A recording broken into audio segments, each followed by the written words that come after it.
Hello, my name is Presi Anna Atam, leader of Group 5. Today our team will be explaining about a successful health and safety program. The main goal of safety and health programs is to prevent workplace injuries, illness, and death, as well as the suffering and financial hardship that event can cause for workers, their families, and employers. An effective program uses approach to managing workplace safety and health. Traditional programs are often reactive, that is, problems are addressed only after a worker is injured or become sick. A new standard or regulation is published, or an outside inspection finds a problem that must be fixed. Programs implementing practice for finding and fixing hazards before they may result in injuries or illness are more effective for achieving health and safety goals. Documenting and highlighting the program approach is the best practice. Good day to you, Ms. Wani. I am Christina Alexander, and today I'll present about background of 4 elements of a successful health and safety program. OSHA issued 4 guidelines for the management and protection of employee health and safety in 1989. The 4 factors OSHA recommends include management commitments and leadership, hazard identification and risk assessment, employees participant and engagement, and lastly is training and education. These 4 broad categories can be further broken down into 7 essential elements for health and safety practice in the workplace. A successful health and safety program is essential for organizations to provide a safe and healthy work environment for their employees. There are 4 key elements that form the background of such a program. The first one is management commitment and leadership. Management commitment and leadership are important in establishing and maintaining a successful health and safety program. It involves the active participation and engagement of a top-level management in setting clear goals, providing adequate resources, and creating a positive safety culture. When management demonstrated a strong commitment to health and safety, it encouraged employees to take safety seriously and help create a safer work environment. And the second one is hazard identification and risk assessment. Identifying hazard and assessing risk is a critical aspect of a health and safety program. This involves regularly conducting inspection and risk assessment to identify potential hazards and evaluate the level of risk they pose. By understanding the hazard present in the workplace and the likelihood and severity of potential incidents, organization can take appropriate preventive measures to minimize risk and promote a safer environment. Third is employee participation and engagement. Employee participation is essential for the success of a health and safety program. It involves employees at all levels in the development, implementation, and continuous improvement of the program. Employees should be encouraged to report potential hazards, provide feedback, feedback, and actively participate in safety training and initiative. This engagement helps create a sense of ownership and personal responsibility for safety among employees, leading to increased awareness and a safer work environment. And lastly is training and education. Etiquette training and education are crucial for ensuring that employees have the knowledge and skill to work safely.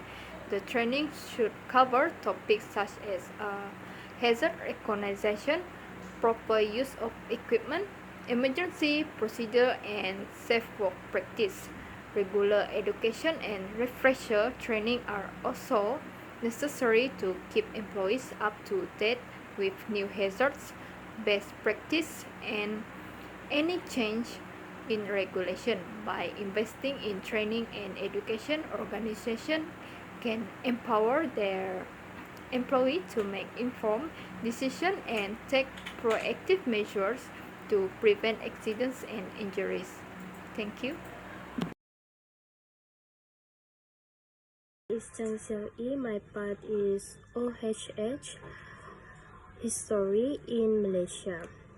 Occupational Safety and Health (OHS) in Malaysia has evolved of time. In the early days, the focus was primarily on addressing workplace accidents and injuries. The Factor and Machinery Acta of 1967 was a significant step in regulating safety and health in manufacturing industry. The Occupational Safety and Health Acta of 1994 is for promoting and maintaining occupational safety and health in industry across Malaysia. The key objective of the ACTA included is setting standard, and number 2 is training and education, number 3 is duty and responsibility. With the implementation of OSHA 1994, Malaysia to create safety and health worker conditions, reduce workplace accident and injuries, and provide the overall of workers. The ACTA makes a scientific shift and more and approve to occupational safety and health in the country.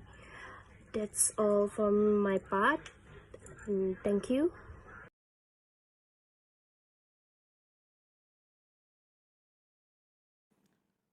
My name is Morrison, and my part is OSH History in Malaysia.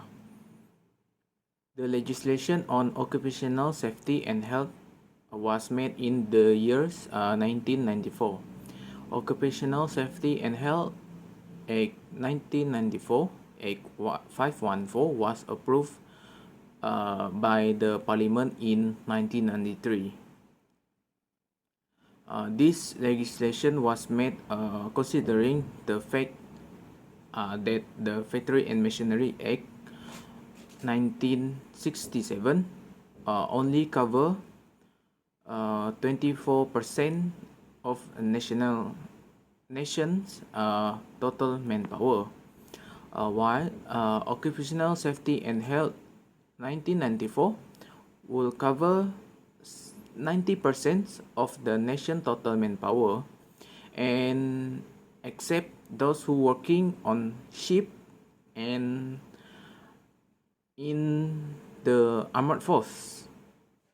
The purpose of occupational safety and health Act 1994 also to promote the encourage occupational safety and health awareness among workers and to create organization along with effective safety and health measure. This will be carried out self-regulation in industries. This act contains 15 sections. This act also defined as a responsibility of employer, manufacturer, employees, self-employer workers, designer, importers, and vendors.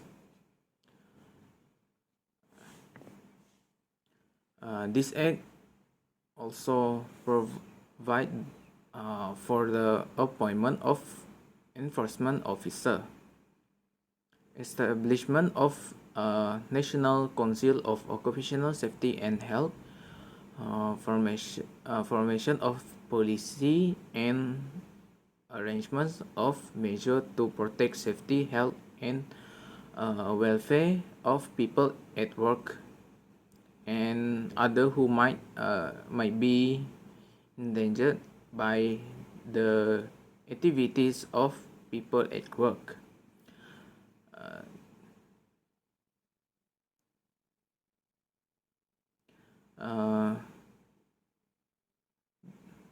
The power of enforce to inspect and the liabilities of breaking the law are also clearly defined. With the approval of this act, starting from April 1994, the Department of Factory and Machinery has been renamed as the Department of Occupational Safety and Health, DOSH, and the inspectors are called Occupational Safety and Health Officer. That's all from me. Thank you.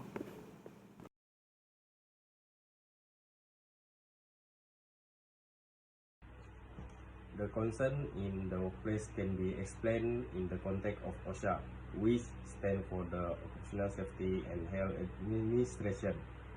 OSHA is a federal agency in the United States responsible for ensuring safe and healthy working conditions for employees. Here are some common workplace concerns explained through the lens of OSHA. Point first is safety hazard. OSHA is primarily concerned with identifying and mitigating safety hazards in the workplace. This hazard can include anything from unsafe machinery and equipment to slippery floor, electrical hazard, and exposure to harmful chemicals. For the point 2 is OSHA also addresses health hazards that can affect employees in the workplace. This includes exposure to toxic substances, poor air quality, and inadequate ventilation. Employers are required to provide proper training, use protective equipment, and a safe working environment to prevent health-related issues. For the point 3 is workplace violence. Workplace violence is a growing concern, and OSHA has guidelines to address it. Employers are encouraged to establish prevention programs, provide training, and create a workplace culture that discourages violence and harassment. For the point 4 is the importance of ergonomic concern in preventing musculoskeletal disorder. Poorly designed workstation, repetitive tasks, and improper lifting technique can lead to ergonomic injury. OSHA guidelines emphasize the need for ergonomic assessment and intervention to protect workers. For the point 5 is psychosocial concern. While not specifically regulated by OSHA, psychosocial concerns like stress, bullying, and harassment are significant issues in the workplace. This concern can impact employee mental health and well-being. Employers are encouraged to create policy and support system to address psychosocial issues. For the point 6 is emergency preparedness. OSHA requires employees to have plan and procedure in place for emergencies such as fire, natural disaster, and chemical spill. These plans are crucial for employee safety and well-being during unexpected events. For the point 7 is record keeping and reporting. OSHA mandates that employees keep record of workplace injuries and illness and report certain incidents. This helps in identifying trends and improving workplace safety. For the point 8 is training and education. OSHA emphasizes the importance of providing proper training and education to employees. Ensuring that workers are knowledgeable about potential hazards and how to mitigate them is a key concern. For the last point is whistleblower protection. OSHA also provides protection for employees who report safety or health concerns. This encourages employees to come forward and with information without fear of retaliation. Hello, my name is Vivian and I'm going to talk about the methodology to reduce accidents in the workplace. By following these guidelines, employers can create a safer work environment and reduce the risk of accidents. So the first one, it should be management leadership and employee involvement. So it is important for management to demonstrate their commitment to OSH by establishing an OSH policy, allocating sufficient resources to implement and maintain an OSHMS, setting OSH objective and monitoring OSH performance, and taking corrective actions when necessary. And as employee, it is important for them to be involved as it is also crucial. It allows employees to participate in the development and implementation of OSH programs and also provide feedback on safety issues and contribute to the continuous improvement of OSH in the work. And the second method is worksite analysis. According to the guidelines on occupational safety and health system, a worksite analysis should include: number 1, a review of the workplace to identify potential hazards. Number 2, an assessment of the risk associated with each hazard. Number 3, a determination of the measures that need to be taken to prevent or control each. And the third step is hazard prevention and control. The guidelines recommend using a hierarchy of controls to determine the most effective measures for preventing or controlling hazards. So this involves considering different types of controls such as elimination, substitution, engineering controls, administrative controls, and personal protective equipment in order of effectiveness. And last but not least method is training and education. Providing training and education to employees can help them to understand the hazards in the workplace and how to prevent them. This could include safety training, hazard communication training, or emergency response training. By ensuring that employees have the knowledge and skills to work safely, employers can reduce the risk of accidents and injuries in the workplace. So that is all from me. Thank you. Hello, Ms. Wani. My name is William Matthew. So today I will be explaining about our company policy, which is the health and safety program. So as usual, our objective is to contribute on construction industry, both locally and overseas. So our company endorse with workplace safety as well as healthcare for all our employees to acknowledge them as our valuable assets. We use the implementation of OSHA 1994 standard available for the employees as our reference and guidance. So to achieve our company visions, we provide the safety first, stop work policy, healthcare policy, and the following direction to ensure safe and secure work condition. So Our first is the important statement to notify the workers. First is work safety. Is an efficient risk assessment to avoid and without endangering the health and safety to the employees or any other person who has right to access to the company's premises at any time. Then next we have it is important to record all accidents, near miss occurrence, and hazard solution in the health and safety book and report them to the next committee meeting. So it's very important to make a report and records. And then thirdly, we have to apply it on other statutory requirements, including that laid down in Section 8 of Act, stated that no person shall intentionally or recklessly interfere with or misuse anything provided in the interest of health, safety, or welfare in pursuance of any of the relevant statutory provisions.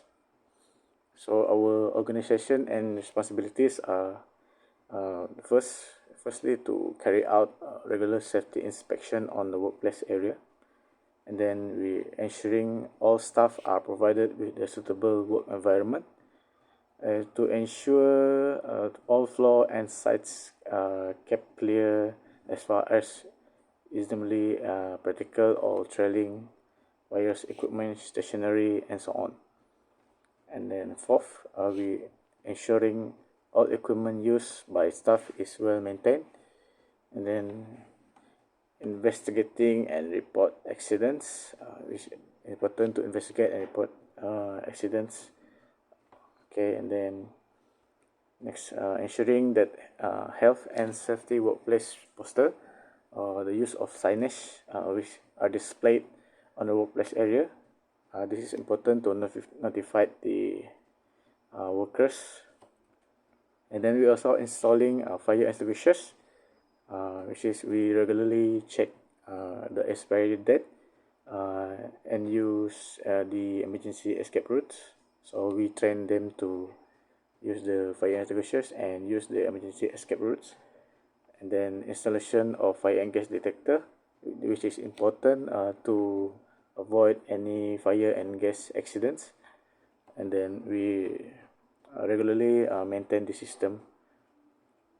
And then for the workers, we regularly have them to do medical checkup for all the employees at least once a month to ensure their welfare and well-being. And all employers must comply to the company's health and safety policy. And our managing director is directed by our leader, which is Fresi Anatam. And okay, that's all for me. Thank you.